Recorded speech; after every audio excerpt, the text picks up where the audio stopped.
From his teenage years, he was different. He was fast, talented, a fighter, and he knew how to create an aura. The fans loved him, and brands wished he would be their brand ambassador. But FIFA? They never embraced him. Amidst the tournaments and the debates about who is the greatest of all time, there was a small boy from Madeira with supernatural speed and a terrifying hunger for success. Ronaldo had everything football loves: speed, skill, discipline, and charisma. A natural talent on the pitch, combined with incredible discipline that allowed him to develop quickly and maintain his level. A star in every sense of the word. But he was missing one thing: FIFA's embrace.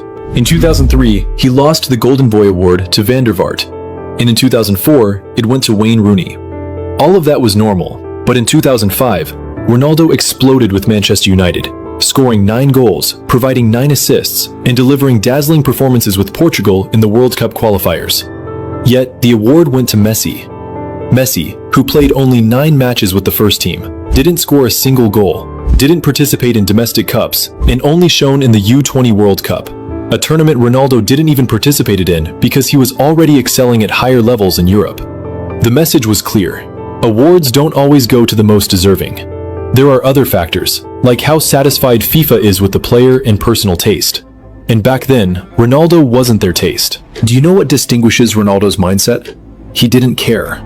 No matter how much they ignored him or criticized him, he always focused on improving himself because he believed in himself. In 2007, he returned Manchester United to the top. He scored 23 goals and 14 assists. In the Champions League, he completed 20 dribbles in a single match, a record that hasn't been broken to this day. Yet, on the FIFA Player of the Year list, he was in 3rd place. And at the ceremony, FIFA handed him the wrong trophy on stage in front of the whole world. He had to swap it on live TV with Messi. It was a humiliating moment that showed just how unwanted he was among them. In 2013, after his phenomenal season with 69 goals and a legendary performance against Sweden, everyone believed that he deserved the Ballon d'Or. But FIFA was hesitant and had to change the voting date due to public pressure. Even when he won, it was clear this wasn't a normal victory. It was Ronaldo's victory against FIFA. The question began to repeat itself. Why has FIFA never truly supported Cristiano? The answer is because he is not obedient. He is not simple. In short, he is not one of theirs. He is part of an institution that loves to control everything. The existence of a global star who wasn't produced by them was a threat. So, they decided to deal with him differently. Not through public statements, because that would cause fan backlash they didn't need, but through punitive silence. If there was a moment when the real clash began, it was 2013. After he scored a hat-trick against Sweden and secured Portugal's qualification for the World Cup, and was destroying everything with Real Madrid. FIFA President Sepp Blatter mocked him.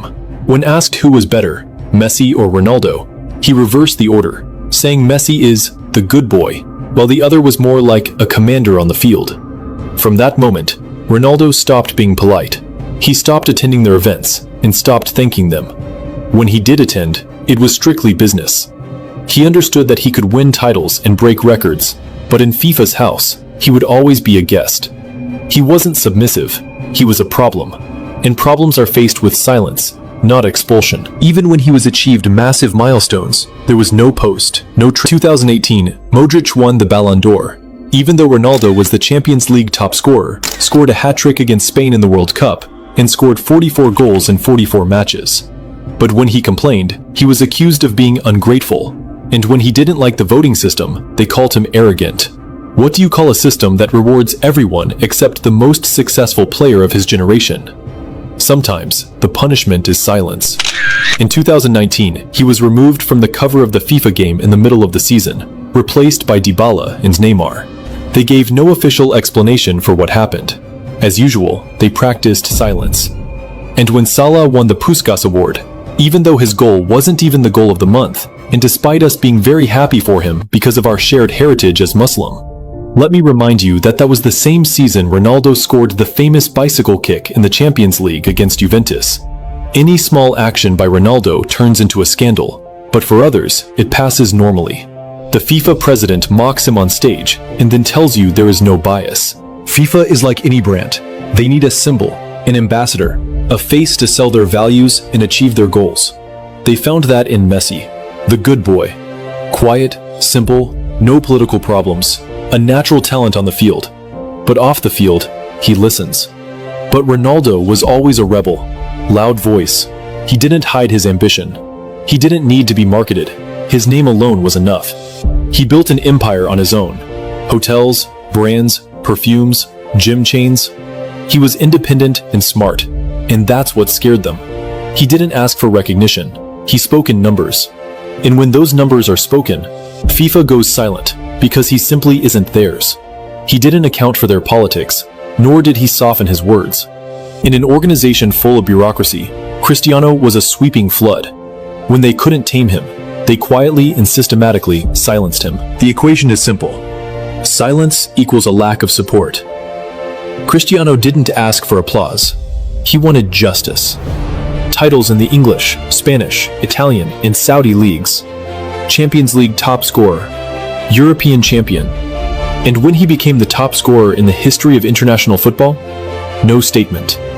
Not even a tweet to congratulate him. This silence is not a coincidence. It is FIFA's policy. Institutions don't have to attack you to erase you. It is enough for them to stop acknowledging you. In 2024, the Portugal captain didn't attend the award ceremony, didn't vote, and didn't write anything.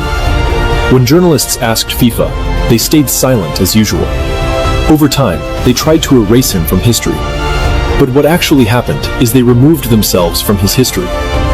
Cristiano didn't fight FIFA. He just asked to be evaluated fairly. But what started as tension turned into a conflict that lasted for more than 2 decades. He carried the game on his back. He took the clubs he played for and his national team to the victory. He changed the image of the athlete in people's eyes.